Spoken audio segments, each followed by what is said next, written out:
আমি ঠিক মানে কমপ্লিট যুদ্ধ তো হয়নি, একদম মানে বর্ডারও কেউ পার করেনি, কিছু অ্যামিউনিশন গেছে, কিছু মিসাইলস গেছে, গিয়ে কিছু টার্গেট ডিস্ট্রয় করেছে, এবং তার বাইরে ভারত করেনি।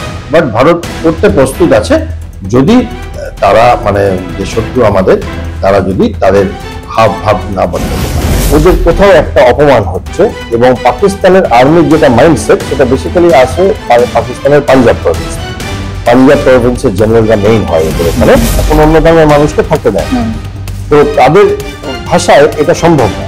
তো ফলে তারা চেষ্টা করে প্রতিবার যে কোনো রকম ভাবে যদি আমাদের দেশের মধ্যে বড় একটা বিভাজন করে দেয়, তাহলে তারা হয়তো বর্ডার স্টেটগুলোকে ভেঙে দিতে পারবে এবং বাংলাদেশের যে অপমানের বদলা সেটা নিতে পারবে। সেনাবাহিনী তৈরি থাকে, কিন্তু সেনাবাহিনী আমাদের দেশে পলিটিক্যাল লিডারশিপের উপরে ডিপেন্ড করে কতটা করবে, এবং এখানেও ঠিক যতটা বলেছে ততটাই করেছে। যদি বলতো ইসলামাবাদ চাই, লাহোর চাই, তাহলে আপনারা ইসলামাবাদে হয়তো এই ইন্টারভিউটা নেবেন।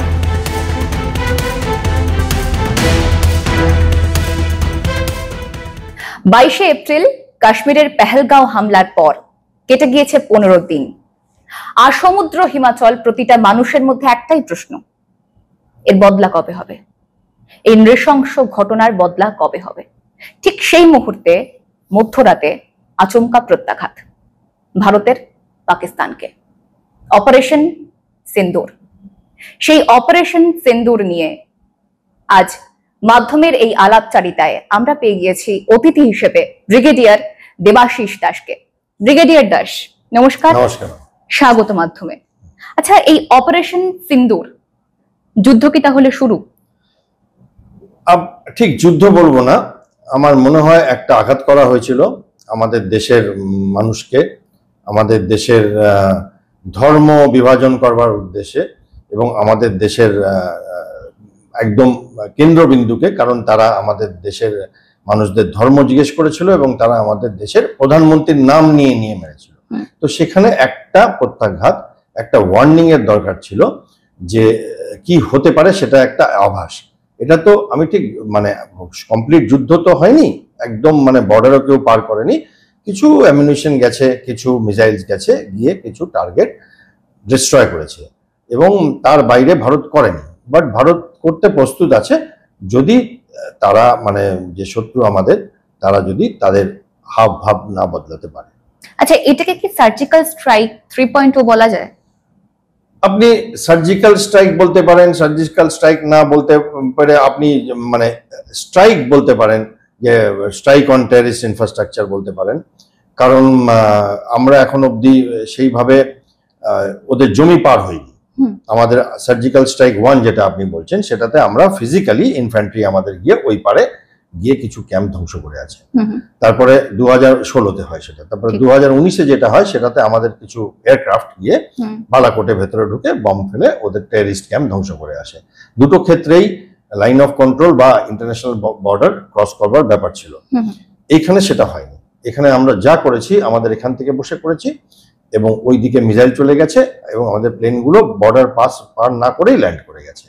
তো ফলে এখানে ঠিক যে সার্জিক্যাল স্ট্রাইক করেছি তা না, এটা একটা স্ট্রাইক তো বটেই, এবং ভারত তার শক্তি দেখিয়েছে, ভারত তার টেকনোলজি দেখিয়েছে, ভারত তার ধৈর্য দেখিয়েছে, ভারত তার দায়িত্ব জ্ঞানের পরিচয় দিয়েছে। আপনি যেমনটা বললেন ধৈর্য দেখিয়েছে, কারণ একাধিকবার এই আক্রমণ হয়েছে পাকিস্তানের তরফ থেকে, সার্জিক্যাল স্ট্রাইক 1, সার্জিক্যাল স্ট্রাইক 2, এবং এই মুহূর্তে যে আক্রমণটা, প্রতিবারই কিন্তু দেখা গিয়েছে যে স্ট্রাইক হয়েছে এবং পাকিস্তান আবারও এসে হামলা করেছে। তো এই বিষয়টা তো রয়ে যাচ্ছে, এর স্থায়ী সমাধান কি? দেখুন, স্থায়ী সমাধান হচ্ছে এই ব্যাপারগুলো কেন হচ্ছে আপনাকে একটু বুঝতে হবে একটুখানি, মানে আমি 1 মিনিট একটু ইতিহাসের দিকে যাব। আমাদের যখন ব্রিটিশ শাসন ছিল তখন তো ইন্ডিয়া পাকিস্তান ছিল না, তারপরে ইন্ডিয়া পাকিস্তান হয়ে যাওয়ার পরে ধর্ম ভিত্তিতে দুটো দেশ ভাগ হয়, এবং আমাদের অনেক প্রিন্সলি স্টেট ছিল, এবং তাদের মধ্যে বেশিরভাগই আর কি ডিসাইড করে নেয় কোন দিকে যাবে। এবার 3টি স্টেট আমাদের ডিসাইড করতে পারে না, তারা একটু সময় চায় বা তারা ডিসাইড করতে চায় না, তারা স্বতন্ত্রতা চাইছিল। আপনি যদি দেখেন হায়দ্রাবাদ, জুনাগড় আর জম্মু কাশ্মীর। এবার কি হয়, পাকিস্তানের তখন যারা জনক, মানে আমি মোহাম্মদ আলী জিন্নাহ এবং তাদের আশেপাশে যারা ছিলেন, তাদের কাছে এটা একটা শক ছিল যে জম্মু কাশ্মীর যে তাদের কাছে যাবে না, তারা এটা ভাবতেই পারেনি, কারণ কমপ্লিটলি মুসলিম পপুলেশন বেশি আর কি। ফলে তারা ভাবছে যে সন্ধ্যের অবকাশটা কোথায়, কেন যাচ্ছে না এরা। সেইখান থেকে কি হয়, তারা 1948-এ পাকিস্তান আর্মি, তখনকার পাকিস্তান আর্মি, তারা আমাদেরকে অ্যাটাক করে এবং এই রাস্তা দিয়ে উরি, মহুরা, বারামুল্লা দিয়ে শ্রীনগর অব্দি প্রায় এসে পড়ে। এবং ততদিন অব্দি জম্মু কাশ্মীরের মহারাজা যিনি ছিলেন হরি সিং, তিনি ডিলি ডালি করছিলেন যে যাব না, কি করব, ভারতে যাব, পাকিস্তান যাব। তখন আমাদের সরকার, মানে আমাদের সরকারের প্রধানমন্ত্রী নেহরু ছিলেন, সর্দার বল্লভভাই প্যাটেল ছিলেন, যারা ভালো পজিশনে ছিলেন, তারা ওনাকে পরিষ্কার বলে দেয়, যদি আপনি আমাদের দিকে আসেন আমরা আর্মি পাঠাবো, না হলে তো আপনি আমাদের না, তো আমরা কি করে আপনাকে বাঁচাতে আর্মি পাঠাবো।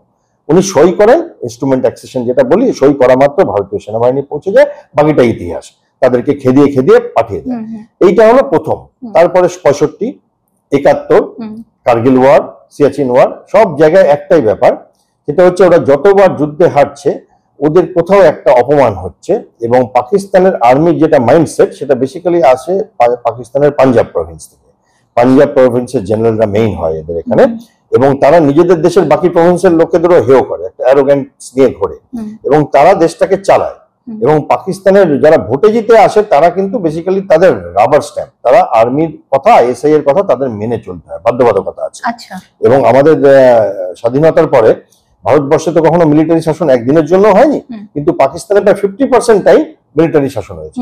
তো আপনি সেটা ইয়াহিয়া খান বলুন, আপনি পারভেজ মুশারফ বলুন, তার আগে আপনি জিয়াউল হক বলুন, এরা সবাই মিলিটারি রুলার্স। ফলে পাকিস্তানের আর্মি জেনারেলদের একটা লক্ষ্য থাকে যে কবে আমরা দেশটাকে চালাতে পারবো আর কি।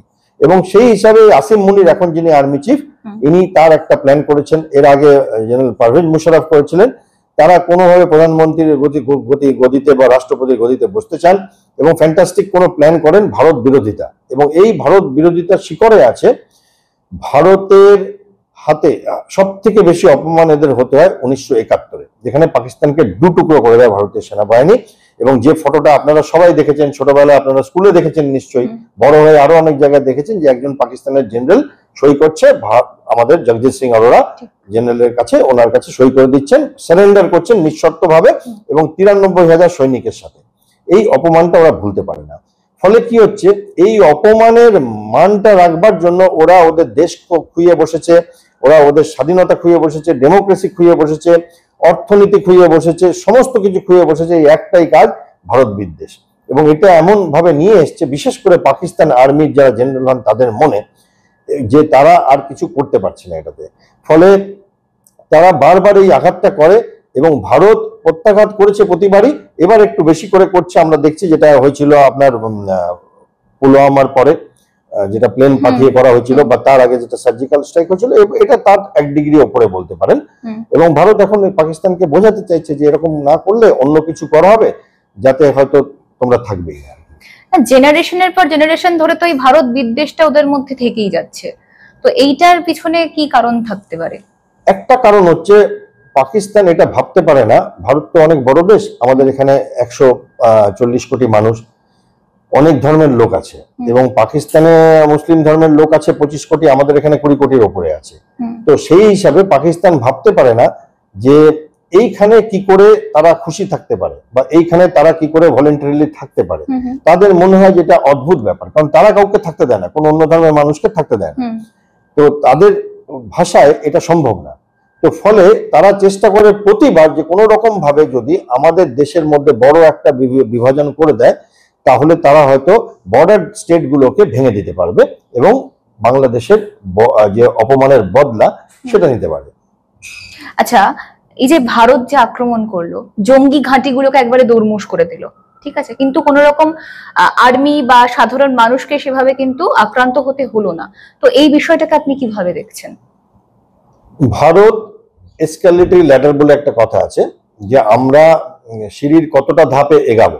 তো ভারত ঠিক ততটাই এগিয়েছে যাতে পাকিস্তান বাধ্য না হয়ে যায় সম্পূর্ণ কমপ্লিট ওয়ারে আমাদের সাথে ফেসে যেতে। তারা একটা তাদের মধ্যে নিয়ন্ত্রণ রাখবার একটা সুযোগ দেওয়া হয়। এবং দ্বিতীয়, ভারত এতটাও কম করেনি যে পাকিস্তানের গায়ে একটু আচরণ না লাগে। ফলে কি সারা পৃথিবী দেখেছে, এবং ভারত এবার প্রমাণও দিয়ে দিয়েছে, সমস্ত পৃথিবীকে বলে কয়ে কাজটা করেছে। এবার এটা পাকিস্তানের কোর্টে বল যে তারা যদি এই ব্যাপারটাকে এখন আরো বাড়াতে চায়, তাহলে ভারত সেটাকে এমন জায়গায় নিয়ে যাবে যেটা ভারতবর্ষ চায়, যে ঠিক আছে তোমরা শুরুটা করো, শেষটা আমরা করবো। ভারতের সেনাবাহিনী সেই জন্য ঘুরছে, সমুদ্রে ঘুরছে, আকাশে ঘুরছে। হ্যাঁ, আপনি দেখছেন রাজস্থানের ট্যাঙ্ক ঘুরছে, হ্যাঁ, এয়ারক্রাফট ক্যারিয়ার ঘুরছে সমুদ্রে। তো ভারত এবার একদম প্রস্তুত আছে, এবং ভারতের অর্থনৈতিক ক্ষমতা আজ থেকে 20 বছর আগে যা ছিল সেটা না।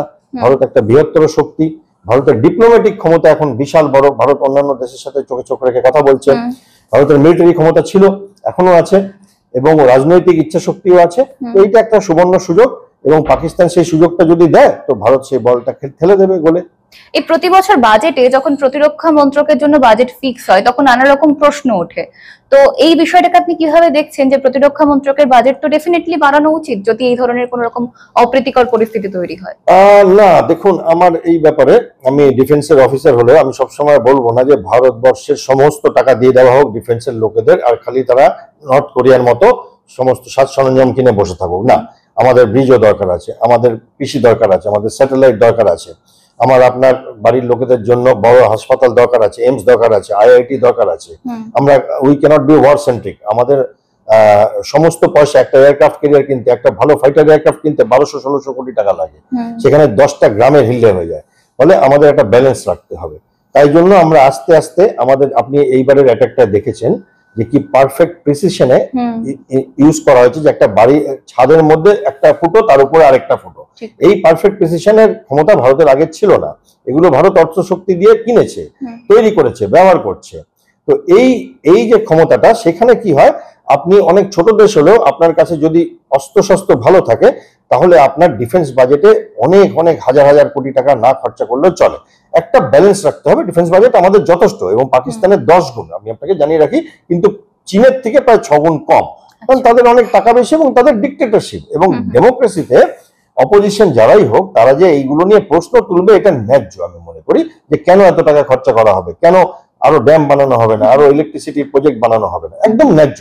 এবং আমার মনে হয় সরকার সেটার একটা ভারসাম্য বজায় রেখে খরচাটা করছে, এবং দরকার হলে ডিফেন্সের জন্য পয়সার অন্তত কম হবে না। আজকে ভারতের যা, আপনি যদি দেখেন ফরেক্স, আমাদের ফরেন এক্সচেঞ্জ রিজার্ভ যেটা, সেটা $680 বিলিয়ন, পাকিস্তানের 4 বিলিয়ন না 5 বিলিয়ন। আমার মনে হয় লাস্ট 5 দিনে ওরা যা তেল পুড়িয়েছে ওটা আরো কমে গেছে। হ্যাঁ, তো ফলে আমাদের ওই চিন্তাটা অন্তত পাকিস্তানের সাথে করার দরকার নেই। আচ্ছা, এই যে বিদেশ মন্ত্রকের তরফ থেকে, ভারতীয় বিদেশ মন্ত্রকের তরফ থেকে বলা হচ্ছে যে এইটা হচ্ছে প্রিসিশন স্ট্রাইক। তো প্রিসিশন স্ট্রাইক আর ব্যাটলের মধ্যে পার্থক্যটা কোথায়? পুরোপুরি পার্থক্য। প্রিসিশন স্ট্রাইক হচ্ছে একটা নিখুঁত ভাবে আপনি একটা ধারা এঁকে দিলেন মানচিত্রের মধ্যে, একটা বাড়ি, ধরুন আমার এই ফ্ল্যাটটা, বা একটা পার্টিকুলার জায়গা, এবং জায়গায় বোম বা আপনার যেটা চাইছেন কাইনেটিক এনার্জি, মানে আপনি এক্সপ্লোসিভ ম্যাটেরিয়াল চাইছেন, ঠিক ওইখানটা গিয়ে পড়বে। আর ব্যাটল হচ্ছে যুদ্ধ। যুদ্ধের মধ্যে কি হয়, ফুট সোলজাররা যায় গিয়ে দখল করে জায়গা, বা আমরা এরিয়া ওয়েপেন বলি। আমরা এরিয়া ওয়েপেন মানে আমরা একটা জায়গায় ছেড়ে দিলাম একটা বোম, এবং প্রায় ধরুন 1 কিলোমিটার বা 1 কিলোমিটার জায়গাতে আগুন লেগে গেল, সেগুলো নন প্রিসিশন স্ট্রাইক। এবার সিভিলিয়ান ইনফেস্টেড এরিয়া যেগুলো হয়, সেখানে প্রিসিশন স্ট্রাইকের অ্যামিনিশন গুলো খুব কাজে দেয়, কারণ মিনিমাম কোলাটারাল ড্যামেজটা মিনিমাম হয়। সাধারণ মানুষ যারা হয় তারা অতটা সাফার করে না। এবং আমরা এই প্রিসিশন স্ট্রাইক আগেও দেখেছি ইউএসএ ব্যবহার করতে একটা দুটো দেশে। আমরা রিসেন্টলি ইসরায়েলে দেখছি গাজা স্ট্রিপে প্রিসিশন স্ট্রাইক করছে। কোনোদিন ভাবিনি আমি যে আমি নিজের দেশকেও দেখবো এত বিউটিফুলি প্রিসিশন স্ট্রাইক করতে, যে একটা বিল্ডিং এর নড়ানো, বিল্ডিংটা দাঁড়িয়ে আছে, তাহলে রাবেল হয়ে যায় পুরো, মানে বম পড়লে একটা বিল্ডিং পুরো গুঁড়ো গুঁড়ো হয়ে যায়, সব মরে যায় সেখানে। সেখানে দেখা গেল যে একদম একটা ফুটো হয়ে গেছে, এবং জাস্ট ওই বিল্ডিং এর ভেতরের লোকজন মরেছে। সো এটা একটা মানে কোলাটারাল ড্যামেজ কমাবার একটা নতুন পদ্ধতি, এক্সপেন্সিভ বাট ভেরি এফেক্টিভ পদ্ধতি। পাকিস্তান তো বিভিন্ন সময়ে বিভিন্ন ভাবে আক্রমণ হেনেছে ভারতের বুকে, এবং ভারত আগামী দিনেও যদি এরকম ধরনের আক্রমণ আসতে পারে, বা পাকিস্তান কিভাবে রিটালিয়েট করতে পারে, এবং তার এগেইনস্টে ভারতের কি কি স্টেপ থাকবে? দেখুন, পাকিস্তান রিটালিয়েট করবে মানে তো ওদেরকে সিভিলিয়ান টার্গেট চয়েস করতে হবে। আমাদের তো টেররিস্ট ক্যাম্প নেই, আমাদের তো টেররিস্ট ইনফ্রাস্ট্রাকচার নেই, লঞ্চ প্যাড নেই।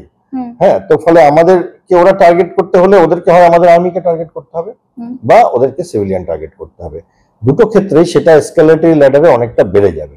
এবার পাকিস্তান কি সেটা এফোর্ড করতে পারবে? দেখুন, আমার মনে হয় না সেটা পাকিস্তানের সুবুদ্ধির পরিচয় হবে। একেবারে পাগল না হলে, উন্মাদ না হলে পাকিস্তান এটা করবে না।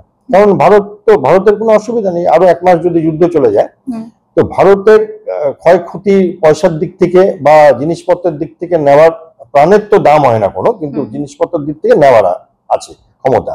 পাকিস্তানের নেই। পাকিস্তান তেল থেকে পাবে, পাকিস্তানের কাছে রসদ থেকে আসবে, যদি যুদ্ধ লেগে যায় কোন জাহাজ আসবে, এমনি দেউলিয়া অবস্থায় আছে। এবং অন্যান্য দেশগুলো যারা পাকিস্তানের মৃদু বা বেশ স্পষ্টভাবে সাপোর্ট করতে চায়, তারা এখন খুব একটা সাপোর্ট করতে চাইছে না, কারণ তারা দেখছে ভারতের হাওয়াটা বুঝছে, পৃথিবীর হাওয়াটা বুঝছে, আমেরিকার হাওয়াটা বুঝছে, রাশিয়ার হাওয়াটা বুঝছে, ইসরায়েলের হাওয়াটা বুঝে তারা একটা অবস্থান নিচ্ছে, ধরি মাছ না ছুঁই পানি, যে তারা লুকিয়ে লুকিয়ে সাপোর্ট করছে, মানসিকভাবে সাপোর্ট করছে, বাট ডাইরেক্ট খুলে পাকিস্তানকে সাপোর্ট করতে পারছে না তাদের ইচ্ছা থাকলেও। ফলে এখন তো একটা মাল্টিপোলার ওয়ার্ল্ড, ফলে ভারত সেখানে খুব সেন্টার স্টেজে আছে সব দিক দিয়ে। এবং সেই হিসাবে ভারতের যদি তারা সত্যি লড়াইয়ে যুদ্ধে যেতে চায়, ভারত চায় না, কিন্তু ভারতের অসুবিধা নেই। মানে ভারতীয় সেনাবাহিনী সব রকম পরিস্থিতির জন্য প্রস্তুত।